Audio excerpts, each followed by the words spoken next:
So obviously the headline in the Jared Goff Matthew Stafford trade is Matthew Stafford, but I do find Goff a very interesting part in this as well. And so I want to make a video talking about him and what he brings to the Lions, because I don't totally agree with everyone saying this is just a cap dump, and that as you know, some people are saying the Lions basically got an extra first round pick just to take on Goff's contract.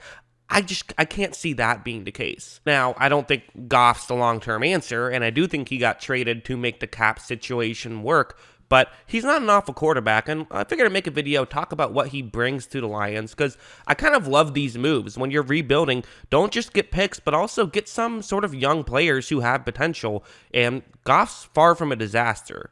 First, let's start off with the negatives, because these are kind of the back-breaking type situations for that you'll see is, you know, he has the games where he just sort of implodes, and he'll kind of just cost you some games.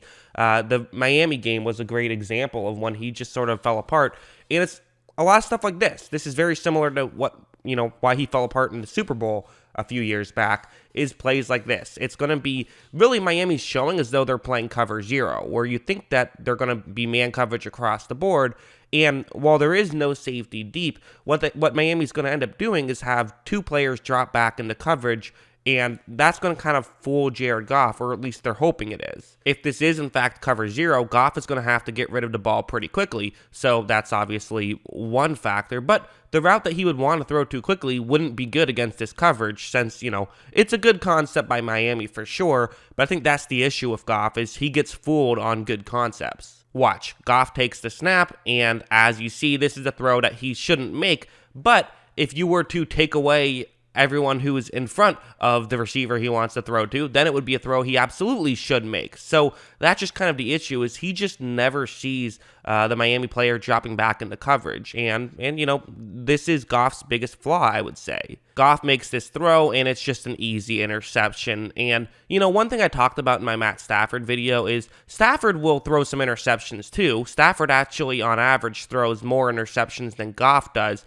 But it seems like Stafford throws interceptions that are good plays by the defense. And, you know, he will be a gunslinger and take chances, and sometimes the defense makes a good play. Whereas Goff will throw some interceptions that are just easy plays for the defense. There's also something like this, where what's going to happen on this play is, one thing you'll notice is that Kyle Van Noy at the last second is going to get on the line. And so here for Jared Goff, there's currently 6 Miami Dolphins who are on the line, and it's empty backfield, no tight ends blocking, so this means that he has 5 offensive linemen to 6 Miami players in front of him. So what do you do here? There's a few things you can do. One would just be to, you know, make a call and get somebody to help block at the line. That's something that a lot of guys would do. Or at the very least, you have to be aware that there could potentially be a 6-man rush, and you have to get rid of the ball as quickly as you can, because someone will probably be unblocked. However, Goff takes a snap and is just too patient here, and it ends up being a fumble returned for a touchdown, and that's a back-breaking play. And I should be a bit clear, these types of plays don't always result in, you know, 80-yard fumbles for touchdowns, but these are definitely plays that Jared Goff will make at times, and sometimes they'll just be incompletions, but that's not good either. So I use some examples of turnovers, because those are the most dramatic things, and that makes the more interesting video, but it's not always turnovers. Sometimes it's just lost plays, which is a factor, and good defensive coordinators can get the better of him. But the reality is, Goff isn't like this complete dummy either, and I do feel like he has gotten smarter in some subtle ways, and so my hope is that he could continue to become a higher IQ football player. Again, it's hard. I feel like usually after 4 years, you know who the guy is. The chances of him improving, it would be a statistical anomaly for sure. But even if he stays what he's at now, he can make some smart plays. Like this one. It's a little thing, but I like it. It's a cover 3 zone, and there's 2 receivers he could throw to. One to his left or one to his right. Don't worry too much about, you know, everything else, because that's not really that important. So Goff takes the snap, and he's going to look to his left, and you know, maybe he was legitimately looking here as though he wanted to make this throw. I kind of think he was using his eyes to sort of fool the middle linebacker to go over in that direction. That's what I think he was doing here, and I think it's a really good play by him, because he gets the linebacker over, which is important. And then as you see, he gets to his second read and makes this throw, and they're able to pick up a first down. Whether that was all intentional or he just got to his second read, either way, that's a smart play and a good play by Goff. So again, he's not just this guy who is, all arm talent and, can't think. He is certainly, he has talent for sure. Kind of a bit reminiscent of like this, he's kind of a Ryan Tannehill type, where Tannehill's going to be the guy I probably compare 100 guys to, where, physical tools are there. Obviously, Tannehill's a much better runner, but in terms of arm strength, they're both very good at that. But the issue has kind of been upstairs, and, Tannehill has improved, so maybe that's some hope for Detroit. You get him in a simpler offense, you can potentially maximize his value, although, again, it's hard to imagine his value is going to be any greater than what it was with Sean McVay. Let's now show this play. So this is an end zone situation. You're inside the 5. And so, not a ton of space here typically. And the way this play is going to work is I've circled the route that Goff wants to throw to. It's going to be in a gap in coverage. So that's where he's going to look to throw. But Goff takes the snap, just fires one right away, and they're able to get this touchdown.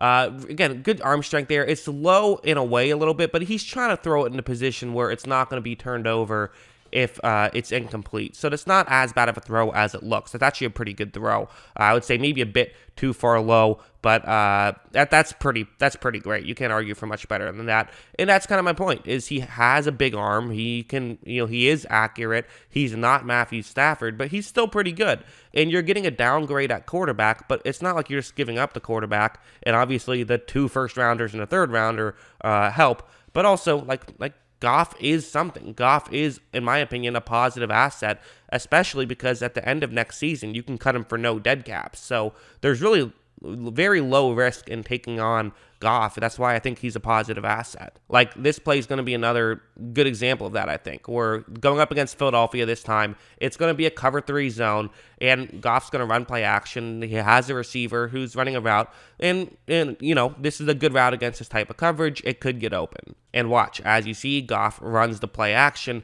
and this is open, but one thing worth noting, this isn't quite as open as you might suspect, because yes, there is a receiver who's past the Philadelphia corner, so that's a good advantage at first. The issue, though, is that this receiver is not just running a route towards the corner of the end zone. He's going to be running just an out route, which means he's going to be running a lot closer to the sidelines. So, it's not necessarily a perfect situation as you might hope. It's still a good situation, though. It's one that you would expect Goff to be able to make.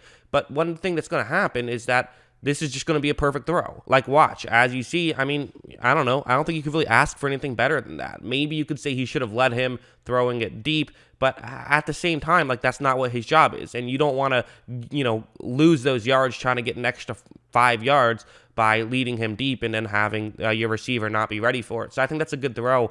I just think that Goff, there's a lot he does well. And people fixate on what he does poorly, but he is, again, like I keep saying, he's a positive asset in this trade. I really believe that. Like, I think what probably happens is I think there's a good chance the Rams end up, drafting a quarterback, and they could even end up cutting Jared Goff because I don't think he fits their plans of his contract. But I think I think what probably happens is they just keep him for a year and see what happens.